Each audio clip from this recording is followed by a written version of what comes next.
Salam kasih, damai Kristus menyertai kita. Bapak, Ibu, serta saudara-saudari yang terkasih, hari ini kita akan mendengarkan riwayat orang kudus yaitu Santa Rosa de Lima. Isabella de Flores, demikian nama Rosa de Lima, lahir di Lima, Peru pada 20 April 1586. Putri bungsu dari pasangan Gaspar Flores dan Maria Oliva ini begitu cantik sehingga ibunya memanggil dia Rosa, yang berarti bunga mawar. Rosa dipandang sebagai wanita kudus yang luar biasa dengan suatu corak hidup yang luar biasa pula. Cara hidupnya yang diwarnai dengan penyiksaan diri yang heroik itu sulit ditiru wanita kudus lainnya, bahkan semua orang lain. Selama 3 tahun terakhir hidupnya, Rosa tinggal di rumah Don Gonzalo de Massa, seorang pegawai pemerintahan yang istrinya mengenal Rosa dengan baik. Di sana pula Rosa mengembuskan napas terakhirnya. Ia meninggal dunia pada 24 Agustus 1617 di Lima. Ia dinyatakan kudus oleh Paus Clemens ke-10 pada tahun 1670 sampai 1676 pada 12 April 1671. Demikianlah riwayat Rosa de Lima, orang kudus yang begitu baik semasa hidupnya. Semoga beliau menjadi teladan bagi kita, sehingga kita pun mampu menjadi orang yang baik di tengah-tengah masyarakat, terlebih di hadapan Tuhan. Amin. Bacaan pertama. Aku akan menaruh kunci rumah Daud di atas bahunya. Pembacaan dari kitab Yesaya. Beginilah firman Tuhan kepada Sebna yang mengurus istana raja. Aku akan melemparkan engkau dari jabatanmu, dan dari pangkatmu engkau akan dijatuhkan. Maka pada waktu itu aku akan memanggil hambaku Eliakim bin Hilkia. Aku akan mengenakan jubahmu kepadanya, ikat pinggangmu akan kuikatkan kepadanya, dan kekuasaanmu akan kuberikan ke tangannya. Maka ia akan menjadi bapa bagi penduduk Yerusalem dan bagi kaum Yehuda. Aku akan menaruh kunci rumah Daud di atas bahunya. Apabila ia membuka, tidak ada yang dapat menutup. Apabila ia menutup, tidak ada yang dapat membuka. Aku akan memberikan dia kedudukan yang teguh, seperti gantungan yang dipasang kuat-kuat pada tembok yang kokoh. Maka ia akan menjadi kursi kemuliaan bagi kaum keluarganya. Demikianlah sabda Tuhan. Syukur kepada Allah. Tuhan mendengarkan doa orang beriman. Aku hendak bersyukur kepadamu dengan segenap hati, sebab engkau mendengarkan kata-kata mulutku. Di hadapan para dewata, aku akan bermazmur bagimu. Aku hendak bersujud ke arah bait-Mu yang kudus. Tuhan mendengarkan doa orang beriman. Aku hendak memuji nama-Mu oleh karena kasih-Mu dan oleh karena setiamu, sebab Kau buat nama dan janji-Mu melebihi segala sesuatu.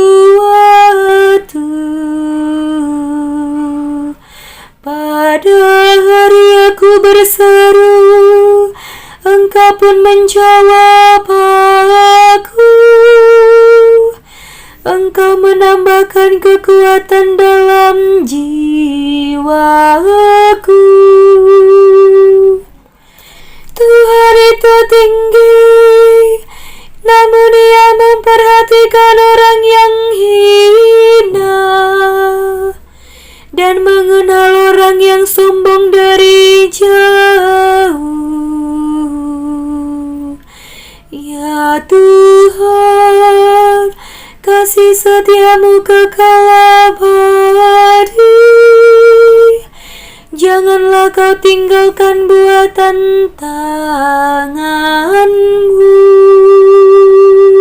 Tuhan mendengarkan doa orang beriman.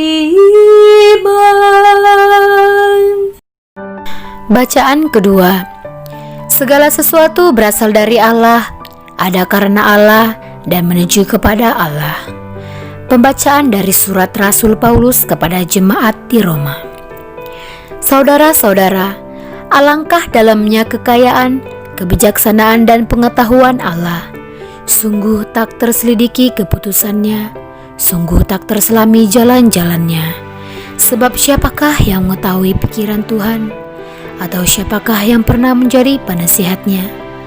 Atau siapakah yang pernah memberikan sesuatu kepada Allah sehingga Allah wajib menggantinya? Sebab segala sesuatu berasal dari Dia, ada karena Allah, dan menuju kepada Allah. Bagi Dialah kemuliaan selama-lamanya. Demikianlah sabda Tuhan. Syukur kepada Allah. Alleluia, alleluia, alleluia, alleluia.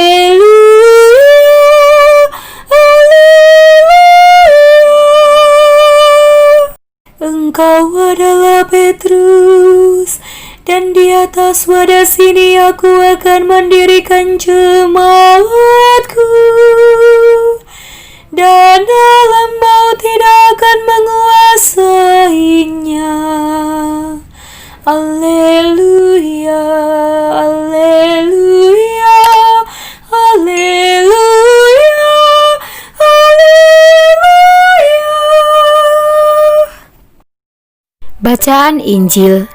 Engkaulah Petrus, kepadamu akan kuberikan kunci kerajaan surga. Inilah Injil Yesus Kristus menurut Matius. Sekali peristiwa, Yesus tiba di daerah Kaisarea Filipi. Ia bertanya kepada murid-muridnya, kata orang, siapakah anak manusia itu? Jawab mereka, ada yang mengatakan Yohanes Pembaptis, ada juga yang mengatakan Elia, dan ada pula yang mengatakan Yeremia atau salah seorang dari para nabi. Lalu Yesus bertanya kepada mereka, tetapi apa katamu? Siapakah aku ini? Maka jawab Simon Petrus, engkau adalah Mesias, anak Allah yang hidup. Kata Yesus kepadanya, berbahagialah engkau, Simon bin Yunus, sebab bukan manusia yang menyatakan itu kepadamu, melainkan Bapa-Ku yang di surga. Dan aku pun berkata kepadamu, engkaulah Petrus, dan di atas batu karang ini akan kudirikan jemaatku, dan alam maut tidak akan menguasainya. Kepadamu akan kuberikan kunci kerajaan surga.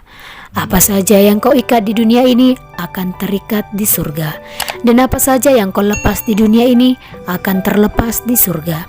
Lalu Yesus melarang murid-muridnya memberitakan kepada siapapun bahwa Dialah Mesias. Demikianlah Injil Tuhan. Terpujilah Kristus.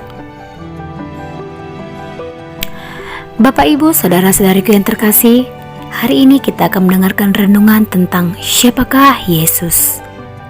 Dalam Matius 16 ayat 15 dikatakan, tetapi apa katamu?